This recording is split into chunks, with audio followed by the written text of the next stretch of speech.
Shalom sidang jemaat Tuhan, bagaimana kabarnya hari ini? Saya yakin semuanya luar biasa. Mari kita siapkan hati dan pikiran kita serta posisi yang paling nyaman untuk kita beribadah. Welcome to GBAP Online Service. Mari sidang jemaat Tuhan, kita siapkan hati kita mau sama-sama puji Tuhan. Siapa yang percaya bahwa Yesuslah Tuhan kita yang ajaib, yang memberikan kita kemenangan. Haleluya. Percayalah, kita bukan melawan darah dan daging, tetapi kita melawan penguasa di udara. Dan percaya bahwa Yesuslah Tuhan yang memberikan kita kemenangan. Amin. Haleluya. Mari kita puji Tuhan kita semuanya. Yuk. Percayalah, Dialah Yesus Tuhan, Allah yang ajaib, yang memberikan kita kemenangan hari lepas hari. Haleluya.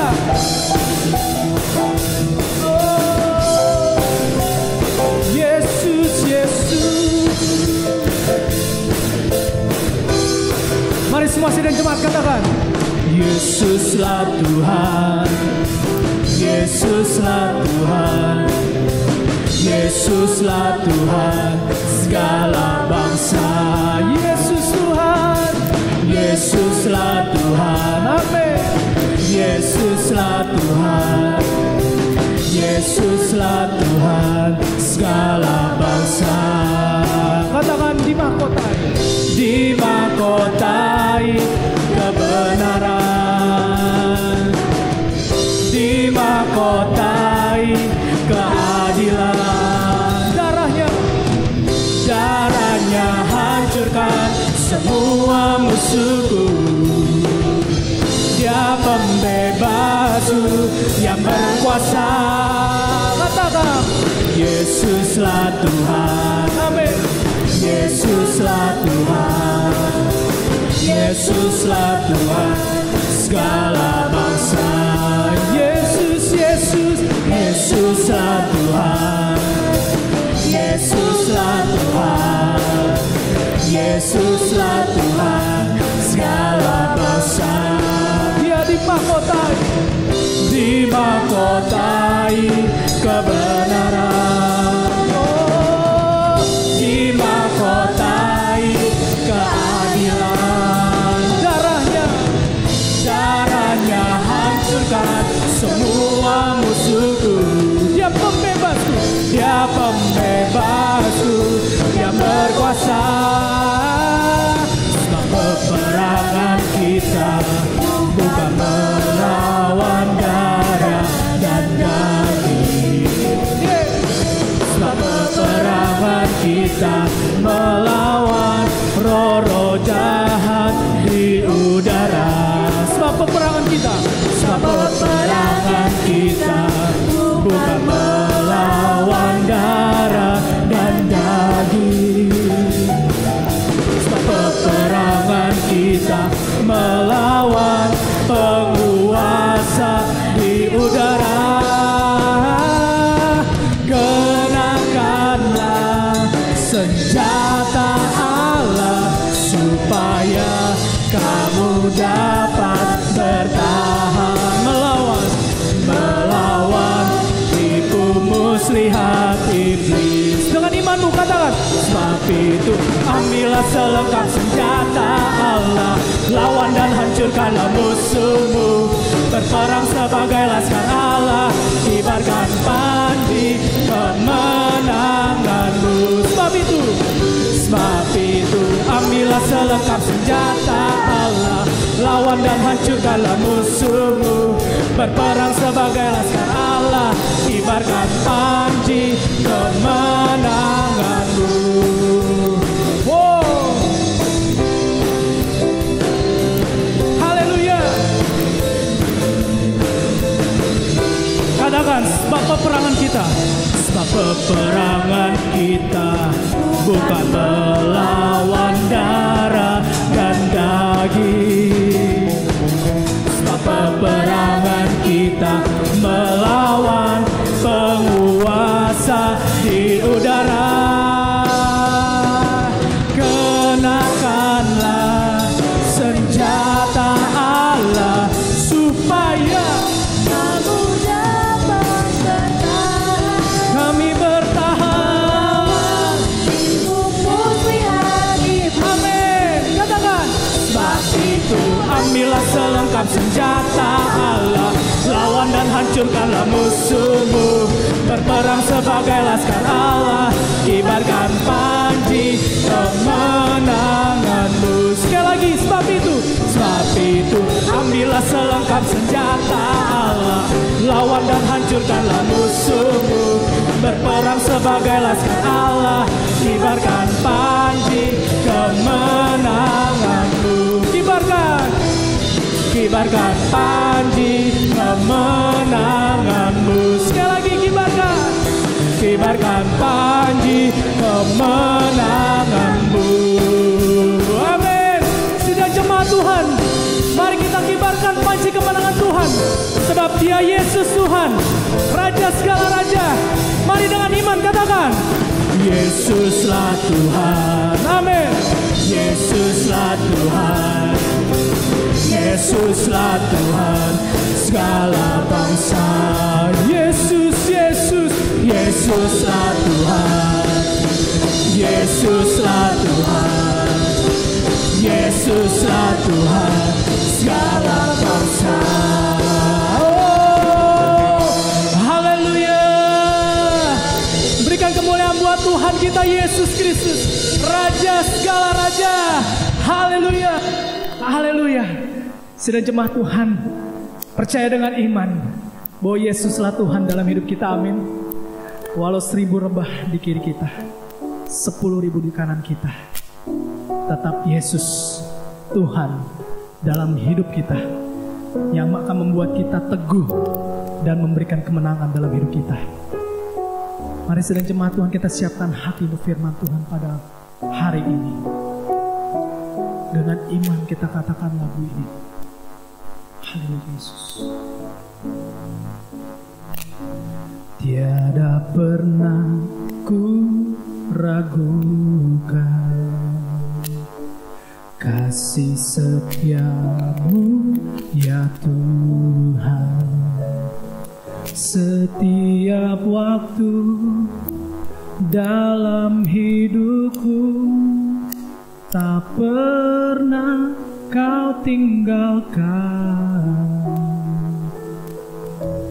Meski langit tampak suram, awan gelap pun menghadap. Hadapi badai, lewati gelombang, tak pernah Kau tinggalkan diriku.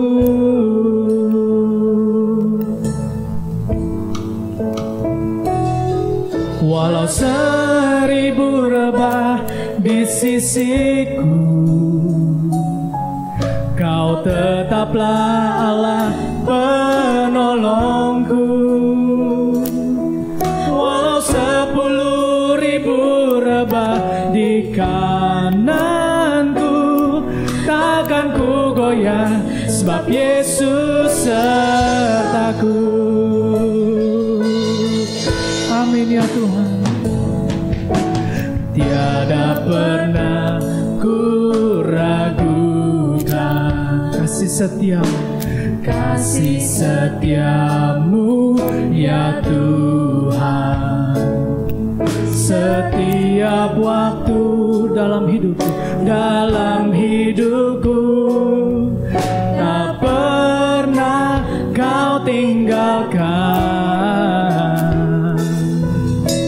Meski langit tampak suram, awan gelap pun menghadap. Hadapi badai, lewati gelombang, tak pernah Kau tinggalkan diriku.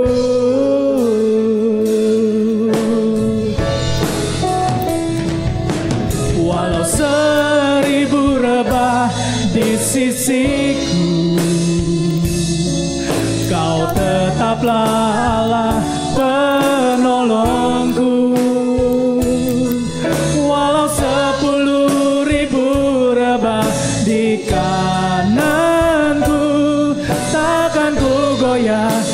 sebab Yesus sertaku. Walau 1000 rebah di sisiku, amin, Kau tetaplah Allah penolongku. Walau 10.000 rebah di kananku, takkan ku goyah, sebab Yesus sertaku. Saya ajak sidang jemaat Tuhan nyanyikan dengan sungguh-sungguh. Katakan dari awal. Tiada pernah ku ragukan, amin, kasih setiamu ya Tuhan. Setiap waktu, katakan dalam hidupku.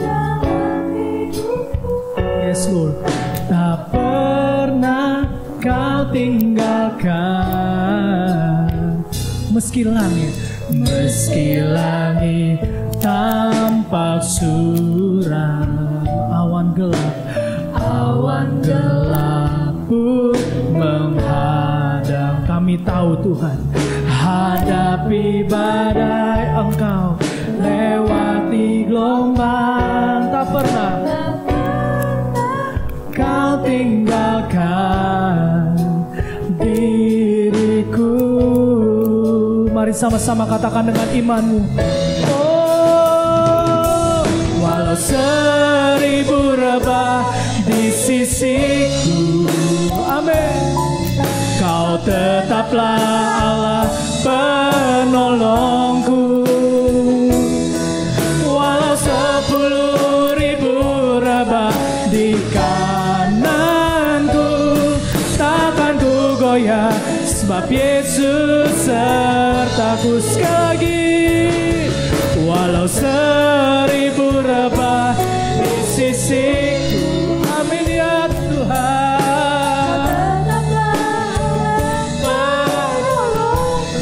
Oh, walau 10.000 rebah di kananku, takkan ku goyah, sebab Yesus sertaku. Walau 10.000, walau 10.000 rebah di kananku, takkan ku goyah, sebab Yesus sertaku. Dengan iman kita katakan walau 10.000 rebah di kananku, takkan ku goyah, sebab Yesus sertaku.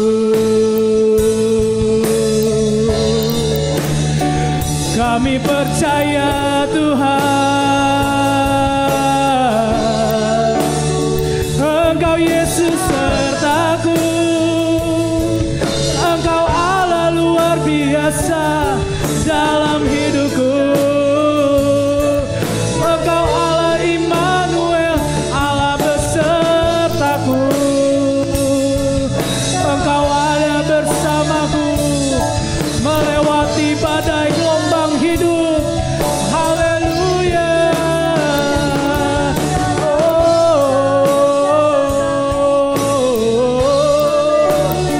Yesus, Yesuslah Tuhan. Hanya padamu kami berharap, hanya padamu kami bersandar, ya Tuhan. Sebab Engkaulah batu penjuru, batu keselamatan kami, ya Tuhan. Kota benteng yang hidup dalam hidupku. Sebab itu kami tak akan goyah, sebab Engkau Yesus sertaku. Kami percaya Yesus sertaku selamanya.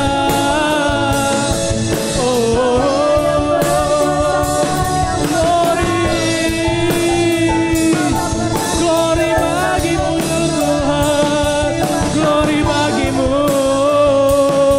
ya Yesus, ya Yesus. Kami memujimu, kami agungkan namamu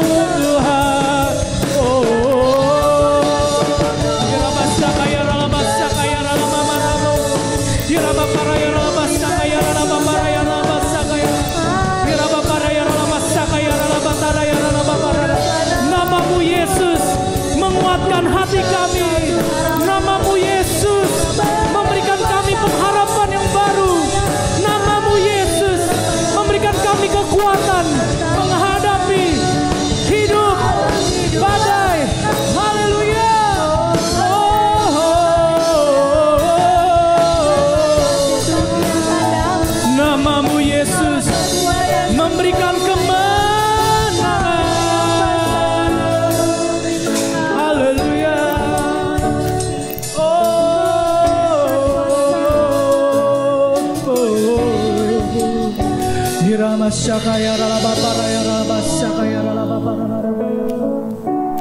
you, Lord. Thank you, Lord.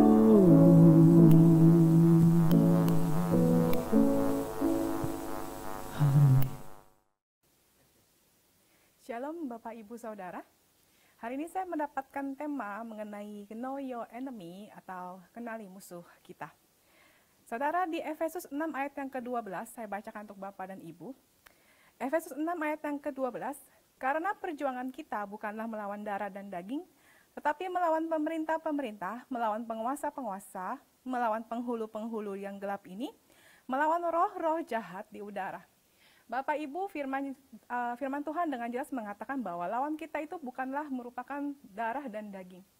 Selama kita hidup tentu saja kita selalu berkomunikasi dengan sesama manusia. Kita bersosialisasi dan lain-lain. Kita mungkin selama kita berhubungan kita pernah merasakan gesekan, pernah merasakan sebuah masalah, atau bahkan mungkin ada orang-orang yang pernah menyakiti kita, ada orang-orang yang mungkin pernah berbuat tidak baik dengan kita. Tetapi hari ini saya mau memastikan lagi bahwa musuh kita bukanlah sesama kita manusia. Firman Allah berkata, musuh kita adalah penguasa-penguasa di udara dan juga penghulu-penghulu. Tapi saya tidak akan menjelaskan lebih lanjut mengenai siapa pemerintah, siapa penguasa, siapa penghulu, siapa roh-roh jahat di udara. Tapi hari ini saya mau menjelaskan lebih mengenai penguasa dunia. Saudara, sebagai anak Tuhan kita harus menyadari bahwa iblis itu memiliki kekuasaan atas dunia ini.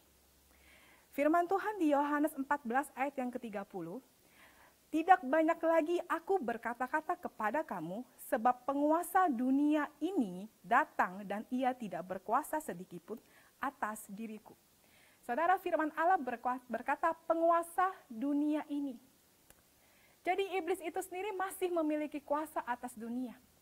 Tetapi yang paling penting bukanlah iblis berkuasa, saudara. Tapi kalimat setelahnya di firman Tuhan yang mengatakan bahwa iya, iblis tidak berkuasa sedikit pun atas diriku, atas diri Yesus, atas diri Tuhan kita. Saudara, engkau dan saya, kita sama-sama adalah orang-orang yang telah ditebus oleh karya keselamatan Yesus. Kita dilayakkan untuk memanggil Dia Bapa. Kita diselamatkan karena karya penebusan Yesus di atas kayu salib. Kita dipindahkan dari alam maut, dari alam kematian. Kita dipindahkan dari kuasa otoritas dunia, dipindahkan kepada ke alam kehidupan, dipindahkan kepada kebenaran, dipindahkan kepada otoritas Tuhan. Jadi jika kuasa yang ada di dunia ini, kuasa iblis, itu tidak bisa menyentuh Tuhan kita, maka secara otomatis kita yang berada di bawah otoritas Tuhan Yesus, iblis juga tidak bisa menyentuh hidup kita. Tetapi ada sebuah masalah, saudara, iblis itu memiliki sebuah karakter, yaitu tidak pernah menyerah. Mereka akan selalu berusaha untuk menghancurkan kehidupan anak-anak Tuhan. Di dalam 1 Petrus 5 ayat yang ke-8, firman Allah berkata, sadarlah dan berjaga-jagalah lawanmu si iblis, berjalan keliling sama seperti singa yang mengaum-ngaum dan mencari orang yang dapat ditelannya. Firman Tuhan memperingatkan, berjaga-jagalah, saudara. Iblis tidak pernah mau berhenti untuk melakukan sesuatu menghancurkan hidup anak-anak Tuhan. Tetapi saudara, Tuhan sudah memperlengkapi kita dengan cara bagaimana cara melawan iblis. 1 Petrus 5 ayat yang ke-9a, firman Allah berkata, lawanlah dia dengan iman yang teguh. Lawanlah iblis dengan iman yang teguh. Saya lanjutkan lagi di Efesus 6 ayat ke-16. Hari ini saya akan membaca beberapa ayat untuk Bapak dan Ibu. Efesus 6 ayat ke-16, kalau saudara membaca beberapa ayat di atasnya itu mengenai perlengkapan senjata Allah Bapak Ibu. Tapi hari ini saya mau mendetailkan kepada Efesus 6 ayat ke-16. Di firman Allah dikatakan, dalam segala keadaan pergunakanlah perisai iman. Sebab dengan perisai itu kamu akan dapat memadamkan semua panah api dari si jahat. Saudara, saya pernah membaca sebuah artikel mengenai perisai. Kalau saudara pernah menonton mungkin film-film perang zaman dulu ya, sebelum terjadi ada pistol, ada bom dan lain-lain, tapi film perang zaman dulu yang menggunakan pedang, mungkin tombak, panah, perisai dan lain-lain, saudara akan melihat ada beberapa jenis perisai. Artikel itu menulis ada 2 jenis perisai, saudara. Yang pertama itu adalah perisai yang bentuknya bulat, bundar, yang dibuat dari besi baja yang sangat kuat. Jadi ketika ada musuh yang menyerang, biasanya pahlawan itu akan menggunakan perisai untuk menangkis. Kalau misalnya musuhnya menyerang ke arah kepala, dia akan menangkis dari kepala. Kalau misalnya musuh menyerang ke arah kaki, dia akan menangkis dari bawah. Perisai yang kedua itu berupa kotak. Saudara bisa mengimajinasikan, perisai yang berupa kotak, besar, dan itu akan bisa menutupi satu badan, bentuknya itu mungkin seperti pintu besarnya. Jadi begitu ada musuh yang menyerang, kita hanya tinggal membukukan sedikit, maka satu perisai itu bisa menutupi seluruh bagian tubuh kita. Berbeda dengan jenis perisai bulat yang pertama. Dan saudara, yang menarik adalah kata asli yang dipakai dari kata perisai, di Efesus 6 ayat 16, itu menggambarkan perisai jenis yang kedua, atau saya sebutnya dengan perisai pintu. Saya membaca artikel ini, saudara. Begitu ajaibnya Tuhan, Dia menggambarkan perisai iman itu adalah seperti sebuah perisai yang bisa menutupi seluruh tubuh kita tanpa celah sedikit pun. Mungkin iblis akan berjalan berkeliling, saudara, mencari orang-orang yang membuka celah hidupnya, karena dia tidak bisa lagi menyentuh apa yang menjadi milik Tuhan, tapi jika kita membuka celah untuk diri kita sendiri, itulah yang akan dia serang, saudara. Tapi perisai iman itu bisa menutupi semua celah yang ada dalam diri kita. Sebenarnya apa yang sebenarnya mau dikerjakan oleh iblis? Saya tidak percaya jika iblis menginginkan untuk hidup kita menderita di dunia. Bagi saya itu terlalu kecil. Tujuan iblis bukanlah membuat kita hidupnya susah di dunia. Tujuan iblis itu cuma satu, saudara. Untuk bisa menggoncangkan, menggoyangkan iman dari anak-anak Tuhan. Dasar dari kekristenan itu adalah iman. Kita diselamatkan itu juga karena iman. Iman adalah pondasi dari kekristenan, saudara. Dan kalau bangunan, sebuah bangunan sebesar apapun, semewah apapun, jika pondasinya yang digoyang, pondasinya yang dirusak, itu pasti akan roboh. Dan itulah apa yang dikerjakan oleh iblis, saudara. Semua kesulitan, semua masalah, semua tantangan, dan hal-hal buruk yang mungkin dia lemparkan dalam hidup kita, panah-panah api, saya nyebutnya itu panah-panah api, berupa masalah, tantangan, semua hal-hal tidak baik, itu fungsinya adalah hanya untuk menggetarkan iman kita, saudara. Banyak anak-anak Tuhan yang ketika dia menghadapi sebuah masalah, mungkin dia berdoa, mungkin dia berharap dan lain-lain, Bapak Ibu, tetapi begitu dia belum mendapatkan jawaban, sedikit lama lebih lama, mereka akan mulai goyang imannya. Dan inilah apa yang iblis mau kerjakan. Kita kehilangan iman akan Tuhan kita. Kita mulai tumbuh rasa khawatir, dan kita mulai curiga, Tuhan benar gak sih setia? Kita mulai tumbuh perasaan gak sabar, lalu kita mulai berpikir, benar gak sih Tuhan bakal tolong saya? Dan kita mulai kehilangan iman sedikit demi sedikit, saudara. Dan inilah apa yang akan dikerjakan oleh iblis dalam hidup saudara, dalam hidup orang-orang percaya. Ketika saya membuat materi ini, Bapak Ibu, saya teringat dengan sebuah kisah yang saya pernah baca. Sudah lama sekali. Waktu saya ingat kisah ini, sebenarnya saya mau mencari bukunya lagi, Bapak Ibu, tapi saya sudah cari tapi nggak ketemu karena sudah terlalu lama. Jadi jika kisah ini ada perubahan sedikit dari aslinya, saya minta maaf sebelumnya. Tapi saya akan berusaha menceritakan seingat kemampuan saya. Cindy Jacobs, seorang pendoa. Kita tahu nama beliau sudah sangat terkenal. Dia adalah seorang pendoa yang benar-benar diurapi oleh Tuhan. Dia melakukan KKR di mana-mana. Banyak orang-orang yang percaya melalui pelayanan dia. Orang-orang yang disembuhkan. Orang-orang yang dilepaskan dari kuasa setan. Dia adalah orang yang sangat diurapi dan luar biasa, saudara. Suatu hari, Cindy Jacobs mendapatkan kabar bahwa anaknya itu main sepak bola dan jatuh. Dan yang anehnya, ketika anaknya jatuh, saudara, entah bagaimana, apa yang terluka, bagian mana yang terluka, tapi intinya adalah anak ini tiba-tiba menjadi lumpuh. Anak Cindy Jacobs ini dari leher sampai ke kaki itu full lumpuh. Jari kakinya pun tidak bisa digerakkan. Jari tangannya pun nggak bisa digerakkan, saudara. Anak ini mengalami lumpuh total. Lalu ketika Cindy Jacobs mendengar itu, dia membawa anak ini ke hadapan Tuhan. Dan belum terjadi apa-apa, tetap anak ini dalam keadaan lumpuh total. Sebagai seorang ibu, hatinya tentu saja sangat-sangat sedih, saudara. Dan iblis mulai mengintimidasi dia. Iblis mulai bilang, kamu melakukan banyak KKR, kamu melakukan banyak kesembuhan dan lain-lain. Tapi Tuhanmu tidak bisa menjaga anakmu. Tuhanmu tidak bisa menyembuhkan anakmu. Inilah yang sebenarnya iblis sedang kerjakan, Bapak Ibu. Iblis gak ada urusan dengan melukai seorang anak. Tapi yang ingin kerjakan adalah menggoncang iman kita. Tapi Cindy Jacobs ketika itu dia mengenal Tuhannya, dia tidak berhenti berdoa. Di dalam buku rohani yang saya baca itu, Bapak Ibu, saya ingat sekali dia bilang sedikit demi sedikit dia berdoa dan mulai terjadi sebuah keajaiban. Jari-jari anaknya mulai bisa bergerak.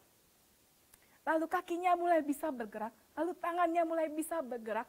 Dan di beberapa waktu tertentu setelah waktu berlalu, anaknya kembali normal, sembuh total. Bapak Ibu, Saudara yang saya kasihi, apapun yang Bapak Ibu sedang alami saat ini, dan apapun yang sedang iblis kerjakan dalam hidupmu, kau mungkin menghadapi tantangan, kau mungkin menghadapi kesulitan, jangan biarkan imanmu sedikit pun goyah. Firman Allah berkata, lawanlah dengan iman yang teguh. Karena dengan iman itu, Saudara, kita bisa luput dari semua serangan iblis. Hal yang kedua yang saya mau bagikan pada hari ini, Saudara, sangat penting bagi kita untuk mengenal siapa lawan kita. Tetapi bagi saya pribadi, lebih penting lagi untuk kita mengenal siapa yang ada di pihak kita. Lawan kita cuma satu, iblis. Manusia bukan. Situasi alam bukan. Lawan kita cuma satu, penguasa di udara. Tapi siapa yang ada di pihak kita? Tentu saja hanya satu yang tetap akan di pihak kita dengan apapun yang terjadi di dunia.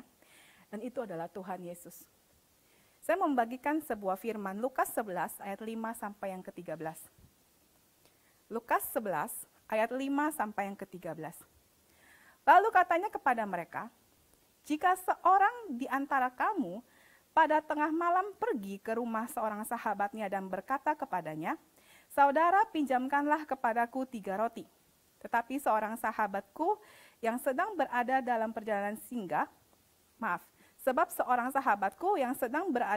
perjalanan singgah ke rumahku, dan aku tidak mempunyai apa-apa untuk dihidangkan kepadanya. Masakan ia yang ada di dalam rumahku itu akan menjawab, jangan mengganggu aku. Pintu sudah tertutup dan aku serta anak-anakku sudah tidur. Aku tidak dapat bangun dan memberikannya kepada saudara. Aku berkata kepadamu, sekalipun ia tidak mau bangun dan memberikannya kepadanya karena orang itu adalah sahabatnya, namun karena sikapnya yang tidak malu itu, ia akan bangun juga dan memberikan kepadanya apa yang diperlukannya. Oleh karena itu aku berkata kepadamu, mintalah maka akan diberikan kepadamu. Carilah maka kamu akan mendapat, ketoklah maka pintu akan dibukakan bagimu, karena setiap orang yang meminta menerima. Dan setiap orang yang mencari mendapat, dan setiap orang yang mengetok baginya pintu dibukakan. Bapa manakah di antara kamu, jika anaknya minta ikan daripadanya akan memberikan ular kepada anaknya itu? Ganti ikan. Atau jika ia minta telur, akan memberikan kepadanya kalajengking. Jadi jika kamu yang jahat tahu memberi pemberian yang baik kepada anak-anakmu, apalagi Bapamu yang di surga, ia akan memberikan Roh Kudus kepada mereka yang meminta kepadanya. Saudara, kita harus tahu siapa yang ada di pihak kita. Saya memberikan sebuah gambaran. Jika ada seorang sahabat, pada malam hari dia tidur, lalu diketok-ketok sama sahabatnya, hanya untuk meminjam roti, karena sahabat yang lainnya itu sedang kedatangan tamu, saudara. Seorang sahabat manusia ini, walaupun merasa terganggu, mungkin anak dan istri dan dia sendiri sudah tidur, tapi karena sebuah hubungan, dia tetap bangun untuk memberikan pertolongan kepada sahabatnya. Firman ini biasanya dipakai untuk kita belajar berdoa, dan memang firman ini, perikop ini pada saat Yesus mengajarkan bagaimana cara kita berdoa. Tapi coba saudara bayangkan, jika seorang sahabat manusia saja, begitu tengah malam sahabatnya minta pertolongan, mereka akan bangun dan memberikan pertolongan. Apalagi Tuhan kita, saudara. Tuhan kita melebihi sahabat di firman ini. Kita nggak perlu mengetok-ngetok pintu rumah Tuhan dengan tanpa malu, katanya. Kita selalu diajarkan bagaimana kita harus berdoa dengan sangat sungguh-sungguh, dengan tidak ada henti-hentinya. Kita mau menggedor pintu surga, saudara, saya tidak mengatakan untuk kita harus berhenti berdoa. Tentu saja tidak.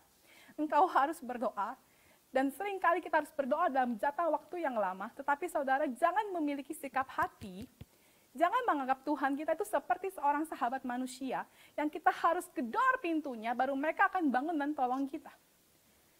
Saudara, Tuhan hanya dengan bisikan hatimu saja, dia sudah mendengar apa yang sedang kau katakan. Tuhan itu bukanlah Tuhan yang jauh, bukanlah Tuhan yang dingin, bukanlah Tuhan yang jaraknya sedemikian jauhnya sampai engkau harus berteriak, sampai Tuhan itu mau melihat dan mendengar permasalahanmu, saudara. Ada sebuah kesaksian dari seorang anak Tuhan, saudara.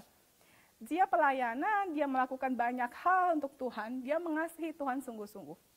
Suatu hari, dia sedang mengalami sebuah masalah, dan dia tentu saja dia berdoa sama Tuhan. Dia minta solusi, dia minta jalan keluar. Seminggu, 2 minggu, 3 minggu dia berdoa dan belum ada jawaban apapun. Lalu sebulan, 2 bulan berlalu, karena masalah ini sudah cukup lama, saudara, dan dia sudah minta solusi sama Tuhan, tapi nggak ada jawaban apapun, saudara. Hingga akhirnya pada saat-saat terakhir dia berpikir, nih sebenarnya Tuhan dengerin saya doa gak sih? Saya tahu sih masalah saya ini karena kesalahan saya sendiri, ada keputusan-keputusan yang saya ambil itu salah, atau mungkin Tuhan sedang menghukum saya karena saya salah mengambil keputusan. Tapi intinya sebenarnya Tuhan dengerin doa saya gak sih? Saya sudah berdoa sedemikian lama, saya puasa, anak ini berpuasa, saudara. Dia membaca firman, dia memperkatakan firman, segala macam teknik yang sudah diajarkan di gereja dia sudah lakukan. Bagaimana cara dikerjakan, bagaimana cara berdoa dia sudah lakukan, tapi nggak ada satupun jawaban. Dan anak Tuhan ini berkata, sebenarnya Tuhan masih mau dengerin saya berdoa gak sih? Dan sampai pada akhir di waktu titik di mana dia sudah sangat urgent, saudara, dia benar-benar membutuhkan pertolongan, dan Tuhan masih tidak menjawab satupun permohonan dia, saudara. Dia sharing ke seorang teman, dan teman ini juga anak Tuhan. Inilah pentingnya saudara memiliki komunitas beriman. Karena kalau saudara curhat dengan orang-orang yang tidak tepat, saudara, mereka akan memberikan saudara solusi yang tidak sesuai dengan firman Tuhan. Anak ini curhat kepada teman rohani yang lain, dan temannya bilang begini, kenapa kamu nggak bilang ke papa dan mama kamu? Papa mama dunia, saudara ya, bukan bapak di surga. Minta tolonglah sama mereka. Lalu anak ini berkata, kamu nggak salah ngomong. Saya sudah sebesar ini, minta tolong sama orang tua, nyusahin orang tua lagi, apa kamu nggak salah ngomong? Kalau misalnya saya ngomong ke mereka, kalau saya terlibat dengan masalah ini karena mungkin saya salah mengambil keputusan, atau mungkin ada sesuatu hal yang terjadi yang buruk sehingga saya masuk ke dalam permasalahan seperti ini. Bagaimana respon orang tua saya kalau saya mendengar, kalau mereka mendengar? Jangan-jangan mereka tuh bisa ngusir saya loh. Mereka bisa kecewa loh. Mereka tuh bisa marah loh. Jangan-jangan juga lama-lama saya nggak diakuin sebagai anak loh. Semua hal negatif itu diucapkan, jangan-jangan begini, jangan-jangan begini. Enggak, saya nggak mau minta tolong sama orang tua. Oh ya sudah. Anak Tuhan ini kembali berdoa sama ya Tuhan. Tuhan tolong saya, ini waktunya sudah sangat-sangat dekat. Dan sampai akhir masih belum ada jawaban Bapak Ibu. Dan akhirnya karena tidak ada jawaban lagi, dia mengambil sebuah keputusan. Mau nggak mau dia ngomong sama papa mamanya. Dia ngomong sama orang tuanya dengan mental bahwa kalau sampai dia dimarahin, ya sudahlah. Toh juga keadaan sudah buruk. Ditambahin marah satu, atau mungkin jangan-jangan diusir dan nggak diakuin sebagai anak juga, ya sudahlah, toh keadaan juga sudah buruk. Dia menjumpai papa dan mamanya. Papa dan mamanya bukan orang kaya, orang biasa, saudara. Dan ketika dia cerita, dia sangat kaget bahwa responnya, orang tuanya itu mengeluarkan tabungan terakhir mereka, harta terakhir mereka, enggak marah, enggak diusir, enggak dibilang anak kurang ajar, udah gede masih nyusahin orang tua, enggak dibilang aneh-aneh, mereka mengeluarkan apa yang mereka punya, yang sangat terbatas untuk membantu anak Tuhan ini, saudara. Tapi ceritanya belum selesai sampai di sana. Anak ini mendapatkan pertolongan dari orang tua dunianya, orang tua kandungnya. Tapi ketika dia mendapatkan pertolongan dari bapa dan ibunya di dunia, Tuhan akhirnya mengerjakan sesuatu di hatinya. Tuhan yang katanya diam, Tuhan yang katanya nggak mau mendengar doa dari anak Tuhan ini, Tuhan yang mencuekin dia sekian lama, Tuhan yang katanya nggak tergerak dengan puasanya, dengan penyembahannya dan lain-lain, akhirnya mengerjakan sesuatu. Tuhan hanya mengajarkan kepada anak ini, kamu datang kepada Tuhan, kamu berdoa, kamu memohon kepada Tuhanmu, tapi sebenarnya di hatimu, kamu nggak percaya bahwa Tuhanmu akan tolong kamu.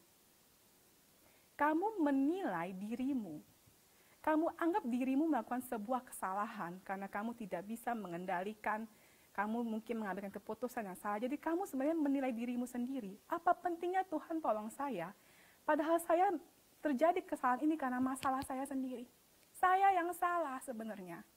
Tapi karena saya kejepit, ya sudah, saya minta tolong sama Tuhan.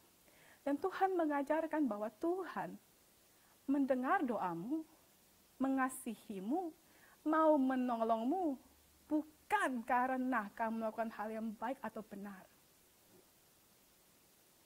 Kamu memanggil nama Tuhan, berdoa, berjam-jam, mengeluh, minta tolong, tanpa kamu percaya Tuhan akan tolong kamu. Kamu nggak memahami hati seorang Bapa, kamu tuh nggak memahami hati Tuhan.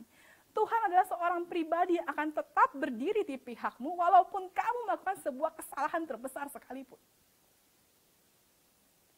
Saudara, dunia akan menghakimi kita.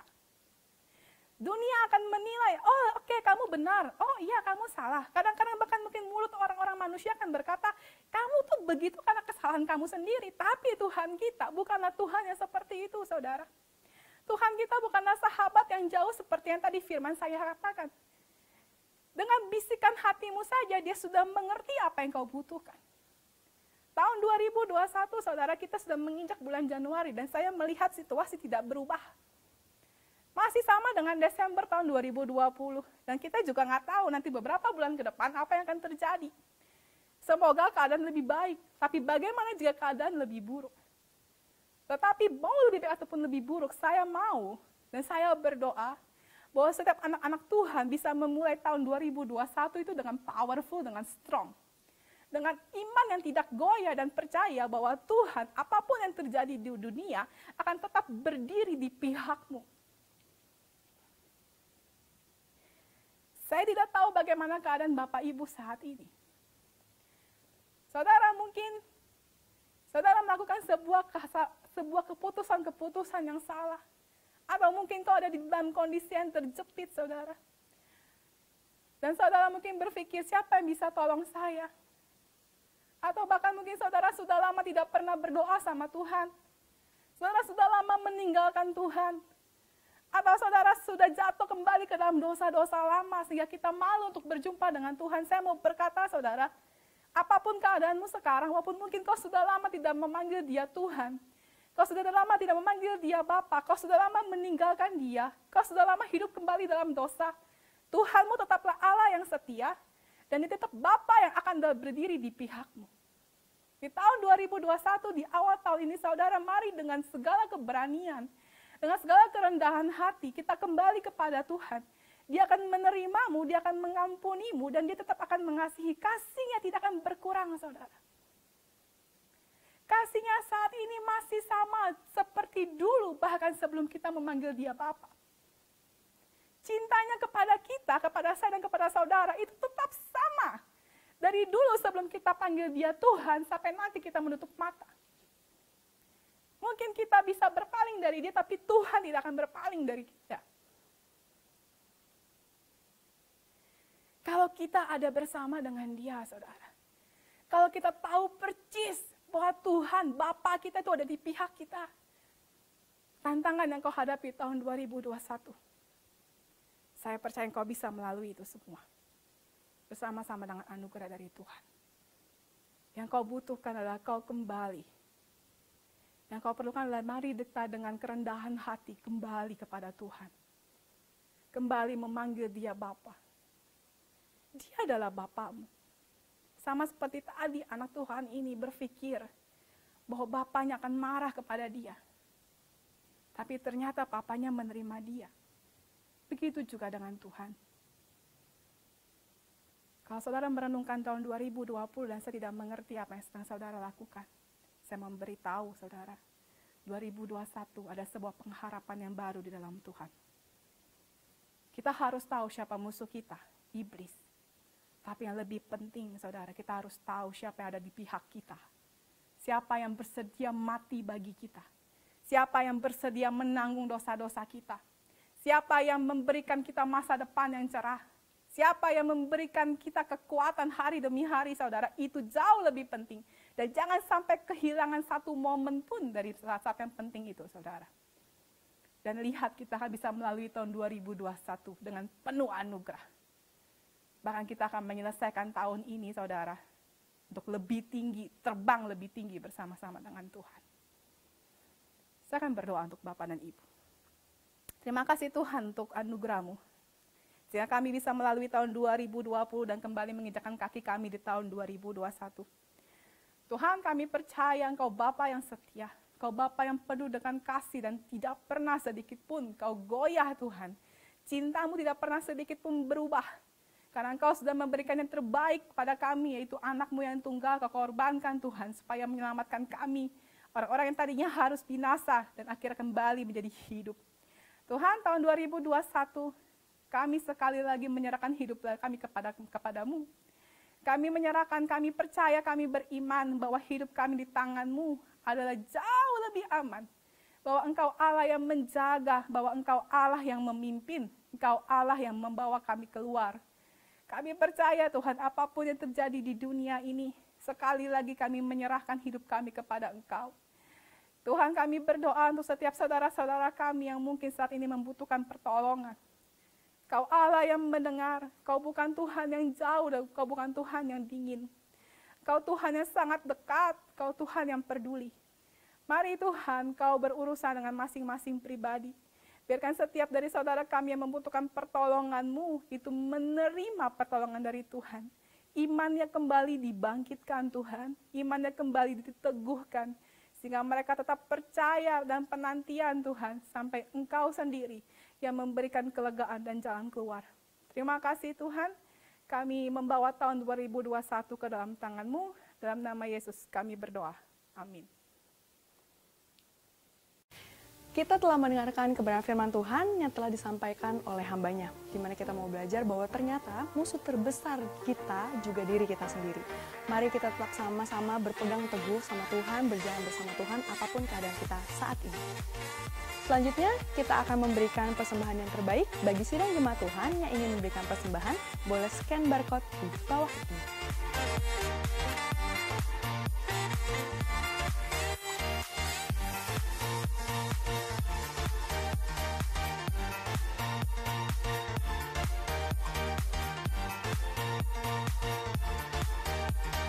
Mari kita siapkan diri untuk doa tutup dan doa berkat yang akan disampaikan oleh hambanya.